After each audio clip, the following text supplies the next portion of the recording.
For someone like you, Tony, that you have the relationship with somebody you're helping, what feedback do you give as you're going through it where, hey, I helped this client out, we went through this. How do you manage that relationship when they end up making bigger mistakes in their lives later on? How do you manage that relationship with them then? Life-changing mistake. Yeah, well, it depends on whether or not they're wanting help at that stage. I've been put in really interesting situations throughout my life where they're there, but the answer to the question is, people have a nature, and if the best you can is help them to maximize their nature. We have different needs. It's another typology. We need certainty. We need uncertainty, variety, or we don't feel alive. Too much certainty, you're bored. Too much uncertainty, you freak out. We need to feel significant, like we matter, like we're important to somebody. We need to feel the feelings of love and connection. We need to grow, we need to contribute. These 6 needs, but we're not all equal. Some people value certainty the most, and they live a very different life than somebody who wants variety. They're gonna jump out of a plane. This person's never gonna jump out of a plane, right? The most valued, the top 2 in our culture today are significance and certainty because of social media. Trying to be significant, even if you're not.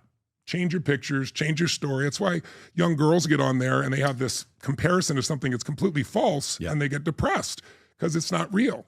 Everyone needs significance, but when it's at the top of your list, you either have to lie to yourself or have to push yourself at unbelievably intense levels because you're always comparing. If love is your driving force, you're always connecting. If certainty is driving force, you're trying to keep things the same, which of course life isn't the same. That's the number 2. So significance as the one is a problem. Significance because of social media has become the number 1 drive, not only in men, it usually is for men because testosterone drives that, but also for women as well. And then we want certainty. Well, the only thing that's certain is change, right? That's how it works. So most people are really unhappy today because they either have to lie to themselves or they have to admit and keep around themselves people they feel more significant than those people so they can feel important. Of course you want to be significant. You are significant. But demanding significance is different than becoming significant because you've contributed massively to a human being or because someone feels your love. When someone feels completely loved by you and respected by you, you tend to become significant in their life in some way, right? It's the number 1 thing I hear in famous people. I won the Academy Award, I did this whole stuff, and now they're so unhappy behind closed doors. And the conversations we have is, they really wanted love, but they thought, if I'm significant enough, I'll be loved. But now everybody wants something from you. I'm sure you experience this, I do as well, but I expect it, it's not a big deal. I love giving people what they want as much as I possibly can. If someone wants a picture, someone wants a conversation, I'm happy to do it, right?